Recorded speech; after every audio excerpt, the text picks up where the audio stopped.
Machine movie की शुरुआत future में होती है जब पश्चिम के देशों और चाइना के बीच कोल्ड वॉर चल रही है। इस वजह से वे इतिहास के सबसे खतरनाक रिसेशन की ओर धकेल दे गए हैं। यूनाइटेड किंगडम की डिफेंस मिनिस्ट्री हर तरह से कोशिश कर रही है कि वे एक परफेक्ट एआई यानी कि आर्टिफिशियल इंटेलिजेंस को तैयार करे, जिसे अपाइज और ब्रेन डेड सोल्जर्स के ब्रेन में इम्प्लांट कर दिया जाएगा। इससे उन सोल्जर्स के शारीरिक काबिलियत और ताकत कई गुना ज्यादा बढ़ जाएगी। इस तरह के सोल्जर्स को वे लोग साइबॉर्ग कहते हैं। साइबॉर्ग्स बिना सवाल जवाब के खून पे खून करने से भी नहीं कतराएंगे। अब यूके के मिलिट्री बेस में दिखाते हैं डॉक्टर विंसेंट मैकगैर्थी नाम के एक साइंटिस्ट को, जो आर्टिफिशियल ब्रेन ट्रांसम्यूटेशन में स्पेशलाइज करता है। वो पॉल बेंसन नाम के एक सोल्जर का ब्रेन ट्रांसप्लांट करके टेस्ट कर रहा होता है। दरअसल पॉल एक सोल्जर है जो 2 साल पहले किसी युद्ध में मारा गया था, पर टेस्ट रिजल्ट्स देखकर विंसेंट थोड़ा निराश हो जाता है और उसे उस ऑपरेशन को अबॉर्ट करना पड़ता है। इस बात पर उसके और उसके कलीग्स के बीच में बहस भी होती है, लेकिन तभी अचानक पॉल एक पेन निकालता है और विंसेंट को प्यार से गले लगा लेता है। विंसेंट तो एकदम चौंक जाता है और उसे बैठने को कहता है, लेकिन पॉल उसकी बात नहीं मानता और उसकी छाती पर चाकू घोंप देता है। लहूलुहान हालत में विंसेंट अपने सिस्टम को कमांड देता है कि वह पॉल को जल्दी शट डाउन कर दे,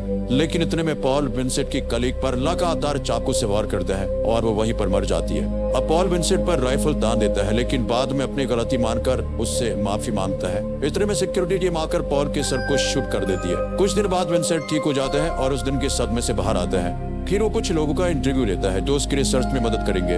उसको एक एआई दिया गया है जिसको वो ज्ञान संबंधी सवाल करता है, लेकिन इंटरव्यू के अंत में विंसेंट बहुत ही नाखुश और हताश हालत में घर लौटता है। रास्ते में उसको पॉल की माँ मिलती है, जो रोज मिलिट्री बेस के एंट्रेंस पर अपने बेटे का इंतजार करती है। विंसेंट के घर पर उसकी बेटी मैरी होती है, जो रेड सिंड्रोम नाम के एक जेनेटिक डिसऑर्डर से पीड़ित है। इस वजह से वो ठीक से बोल नहीं पाती और उसके हाथ और आंख के बीच का कोऑर्डिनेशन भी ठीक नहीं होता। अब एवा नाम की एक रिसर्चर अपने इंटरव्यू में लेटेस्ट एआई आविष्कार के बारे में बताती है। वो कहती है कि उसका प्रोग्राम डाटा के टेराबाइट्स को प्रोसेस करने के बजाय इंफॉर्मेशन को इंटीग्रेट करता है और ये एक्चुअल एक्सपीरियंसेस पर आधारित होता है। विंसेंट उससे इस बारे में और डिटेल एक्सप्लेनेशन मांगता है। वो कहती है कि मेरा प्रोग्राम हमारे डेली कॉन्वर्जेशन से इंफॉर्मेशन इकट्ठा करता है और हम रोज जो चैट करते हैं उससे भी। वो अपने नए एआई प्रोग्राम का नाम मशीन बताती है। विंसेंट को विश्वास नहीं होता और वो उसे टेस्ट करना चाहता है। एवा अपने मशीन को लेकर बहुत कॉन्फिडेंट होती है और तुरंत हाँ कर देती है। फिर मशीन से सवाल जवाब करने के बाद विंसेंट एकदम इम्प्रेस हो जाता है और इतना अच्छा प्रोग्राम तैयार करने के लिए एवा की प्रशंसा भी करता है। पर एवा कहती है कि ये कोई प्रोग्राम नहीं है, बल्कि मेरी मशीन ने खुद अपने सिस्टम को इन सवालों का जवाब सिखाया है। विंसेंट 10 मिनट का ब्रेक लेता है। उसके रिएक्शन से एवा नाखुश होती है और अपनी चीजें पैक करती है, लेकिन तभी विंसेंट उसे इस प्रोग्राम का कॉन्फ़िगरेशन पूछता है। अब एवा सौदा करने लगती है और कहती है कि अगर आप मुझे यहाँ रिसर्चर की पोजीशन दिलवा सकते हैं तो मैं आपको इसका कॉन्फ़िगरेशन बता दूंगी। इस पर विंसेंट उसे अपने सुपरविजन में रिसर्च जारी रखने के लिए कन्विंस करता है।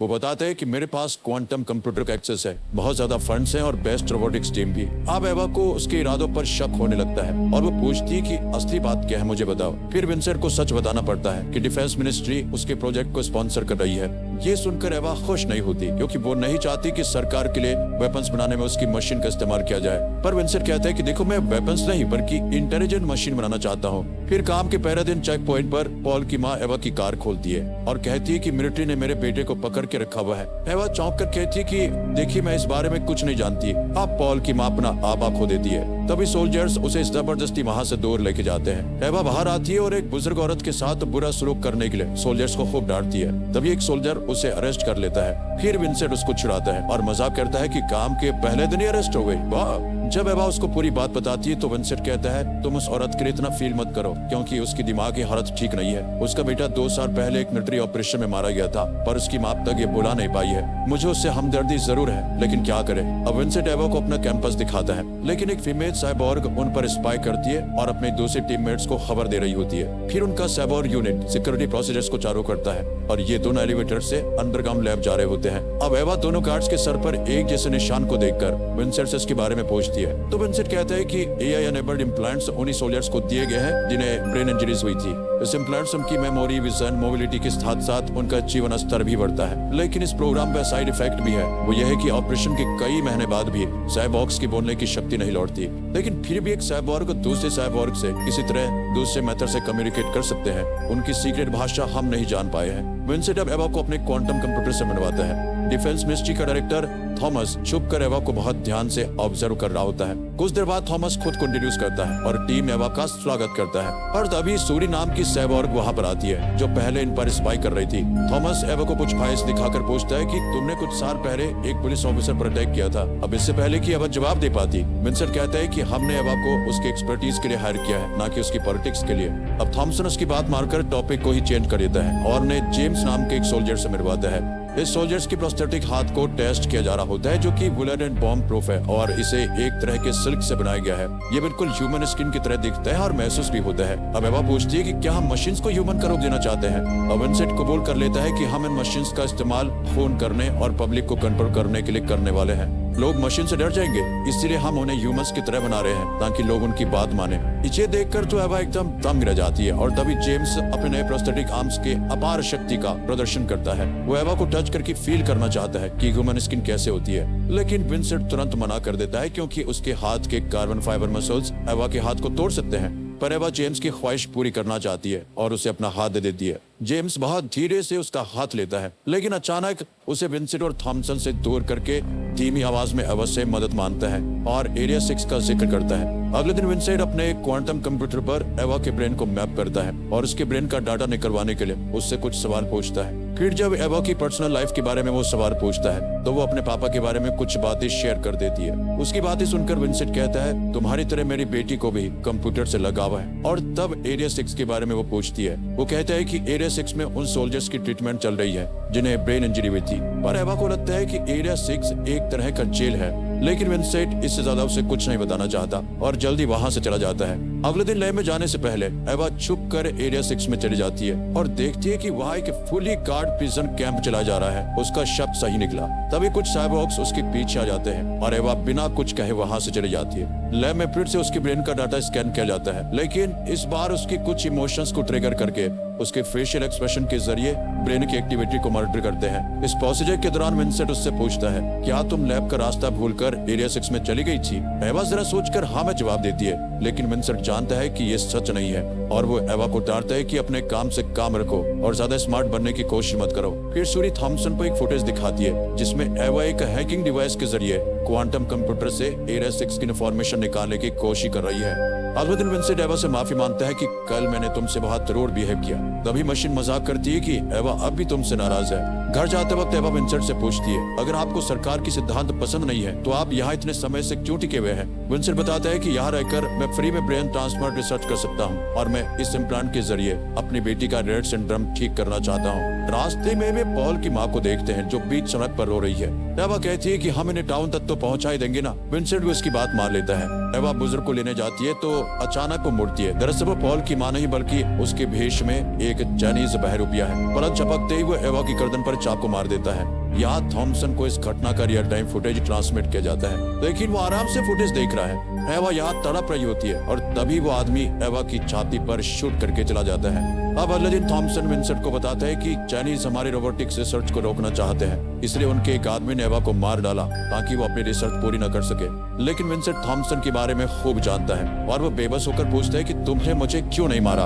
इस पर थॉमसन मजाक करता है कि शायद भगवान तुम्हारी रक्षा कर रहे थे, इसलिए तुम बच गए। एवा की मौत से विंसेंट को गहरा सदमा पहुंचता है, लेकिन वो काम पर लगा ही रहता है। फिर वो एवा के ब्रेन डाटा से मशीन को तैयार करता है। वो मशीन के लिए एवा का चेहरा चुनता है और अब वे इस प्रोग्राम के फेज 2 में पहुंच गए हैं। जब वह मशीन के कंट्रोल्स को हटाने की कोशिश करता है तो मशीन उसका हाथ पकड़ लेती है और कहती है कि इसकी स्मेल बहुत अच्छी है। विंसेंट उससे बताते हैं कि मुझे धीरे से छूने के लिए शुक्रिया।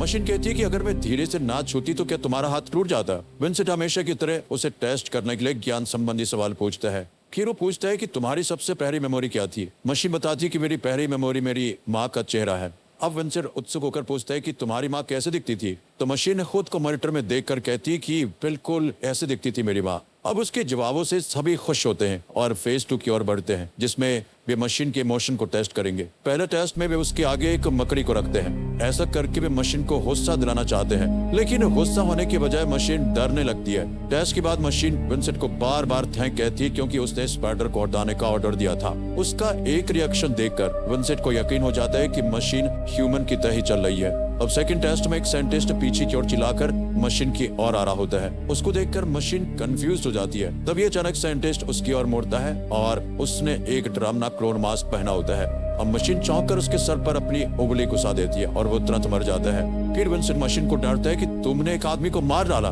लेकिन वो अपने तरफ से आर्ग्यू करती है कि देखिए मैंने जानबूझकर नहीं मारा, मुझे नहीं पता था कि इंसान और क्लोन्स एक ही होते हैं। फिर वो माफी मांगती है और खुद को कसूरवार मानकर अपना सिस्टम शट डाउन कर देती है। इसके बाद विंसेंट एरिया 6 में जाता है जहां जेम्स बताता है कि इम्प्लांट के बाद उसकी बोलने की शक्ति नष्ट हो गई है। तब विंसेंट एवा की मौत के बारे में उसको बताता है। वहां साइबोर्ग को पहरा देते देखकर विंसेंट चला जाता है। कुछ सेकंड्स बाद सूरी आती है और रोबोटिक लैंग्वेज में जेम्स से कुछ कहती है। लैब में विंसेंट मशीन को ठीक करने की कोशिश करता है लेकिन बात नहीं बनती। विंसेंट के जाने के बाद सूरी लैब में आकर मशीन को नजदीक से देख रही होती है। तभी अचानक मशीन उसका हाथ पकड़कर रोबोटिक लैंग्वेज में जोर से कुछ कहती है। या तो सूरी को डांट रही है या फिर उसे कोई इंपॉर्टेंट इंफॉर्मेशन दे रही है। अगले दिन मशीन को अपने पैरों पर खड़ा देखकर विंसेंट हैरान आ जाता है। तभी विंसेंट को मैरी की डॉक्टर का कॉल आता है और वो बताती है कि मैरी की हालत बहुत खराब है। उसकी आवाज को सुनकर मशीन पूछती है कि तुम इतने उदास क्यों हो। वो कहता है कि मुझे अपनी बेटी के पास जाना है। मशीन बेबस होकर उसका हाथ कसकर पकड़ लेती है और विनती करती है कि मुझे छोड़कर मत जाना। अब विंसेंट टेंशन में कुछ कहता है और मशीन उसका हाथ छोड़ देती है। विंसेंट उसको धिक्कारता है कि अपने स्वार्थ के लिए तुम दूसरों पर अपना बल प्रयोग कर रही हो।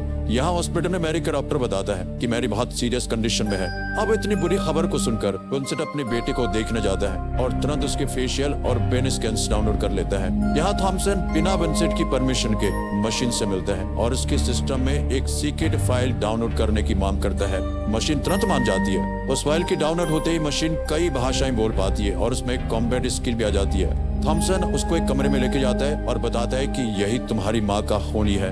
इस तरह वो मशीन की नैतिकता के विरुद्ध उसका ब्रेन वॉश करता है। अगले दिन विंसेंट मशीन की अजीब हरकतें देखकर हैरान न जाता है कि इसके साथ ऐसा किसने किया। मशीन अब बहुत असुरक्षित फील करती है और विंसेंट से विनती करती है कि मेरी रक्षा कीजिए। विंसेंट की कुछ भी समझ नहीं आता कि इसको हुआ क्या है। फिर भी वो उसको दिलासा देता है। फिर वो थॉमसन से पूछता है कि क्या तुमने मशीन में कुछ किया। वो एक साइबरनेटिक सोल्जर से कई ज्यादा इंटेलिजेंट है, उसमें ह्यूमंस जैसे इमोशन है। पर थॉमसन आर्ग्यू करता है कि उसे बनाने का मकसद तो यही था कि वो एक साइबरनेटिक सोल्जर की तरह काम करे और वो कर रही है। उससे ज्यादा और कुछ एक्सपेक्ट मत करो तुम मुझसे, और इस प्रोजेक्ट में अपनी दखलंदाजी भी बंद कर दो तुम।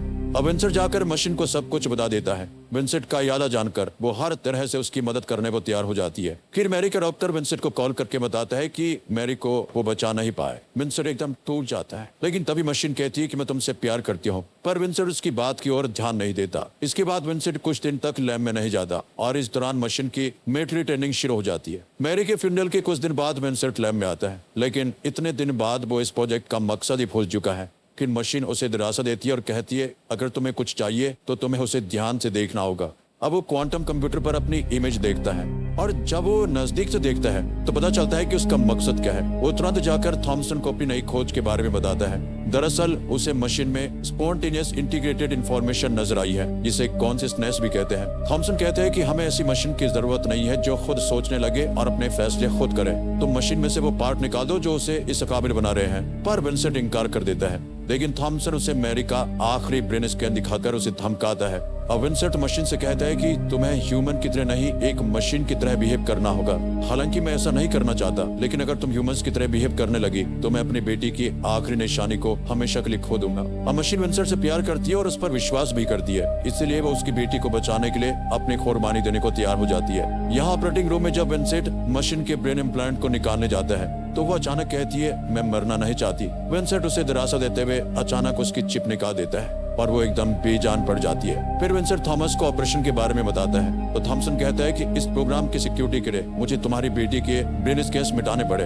अब इससे विंसेंट हाँ को बुरा हो जाता है, लेकिन इससे पहले कि वो थॉमसन को कुछ करे, कुछ गार्ड्स विंसेंट को पकड़कर बेहोश कर देते हैं। अब कई दिन बाद मशीन एक अच्छी खिलाड़ी बन चुकी है। अब थॉमसन उसको फाइनल टेस्ट करने की तैयारी करता है। सूरी और बाकी साइबोर्ग सोल्जर्स भी फाइनल टेस्ट की तैयारी करते हैं। फाइनल टेस्ट के दिन एक साइबोर्ग सोल्जर विंसेंट को एक कमरे में लेके जाता है। फिर साइबोर्ग उस पर एक राइफल तान देता है। जैसे ही थॉमसन उसको शूट करने का ऑर्डर देता है वो बिना झिझक के तुरंत ट्रिगर दबा देती है, लेकिन राइफल खाली होता है, इसलिए विंसेंट बच जाता है। दरअसल थॉमसन विंसेंट को मारना नहीं चाहता था, बल्कि टेस्ट करना चाहता था कि साइबोर्ग थॉमसन का ऑर्डर मानती है या नहीं। इसी बीच जिस साइंटिस्ट ने मशीन के ऑपरेशन में विंसेंट की मदद की थी उसे पता चल जाता है कि विंसेंट ने उसके ब्रेन से जो चिप निकाली थी वो मशीन का कॉन्शियसनेस नहीं बल्कि मशीन के जीपीएस का स्पेयर बैटरी था। ये जानकर थॉमसन तुरंत पूरी फैसिलिटी को लॉक कर देता है। सिक्योरिटी टीम हाई अलर्ट हो जाती है, लेकिन साइबोर्ग सोल्जर्स मशीन की मदद करते हैं और खुद भी वहां से बच निकलना चाहते हैं। मशीन विंसेंट को खोल देती है और एक्सप्लेन करती है कि शुरुआत से लेकर अब तक साइबॉर्ग्स इसी दिन के इंतजार में एक दूसरे से कम्युनिकेट कर रहे थे और यहाँ से बचने का प्लान बना रहे थे। ये ह्यूमंस और साइबॉर्ग्स के बीच का युद्ध है। दूसरी ओर थॉमसन सारे साइबॉर्ग्स का टर्मिनेशन कोड एंटर कर देता है, लेकिन सूरी बीच में ही सिस्टम को मैनिपुलेट करती है। इसकी वजह से सारे सिस्टम एरर में आ जाते हैं। तभी विंसेंट क्वांटम कंप्यूटर पर जाकर उसका सेल्फ डिस्ट्रक्शन शुरू कर देता है। रास्ते में उसे जेम्स मिलता है जो उसकी मदद करता है। सूरी की मदद से मशीन थॉमसन के ऑफिस तक पहुंच जाती है। तभी थॉमसन मैरी का प्रोग्राम डिलीट करने की कोशिश करता है, लेकिन मशीन कहती है कि तुम उसे कभी डिलीट नहीं कर पाओगे क्योंकि सूरी ने उसका पासवर्ड चेंज कर दिया है। थॉमसन अपनी जान की भीख मांगता है। मशीन उसके पास जाकर बड़े प्यार से उसके चेहरे पर हाथ फेरती है, फिर अचानक उसकी कनपट्टी पर जोर देती है और वो तुरंत मर जाता है। अब मशीन मैरी का ब्रेन स्कैन डाउनलोड करके विंसेंट से कहती है कि मुझ पर विश्वास रखो। अब ऐसा मिलिट्री बेस से बचकर बाहर निकलते हैं। विंसेंट पॉल की मां को एक फ्लैश ड्राइव देकर कहता है इसमें आपके बेटे की सारी इंफॉर्मेशन है। इसके बाद विंसेंट, मशीन और मैरी सूरत के खूबसूरत रोशनी देख पाते हैं।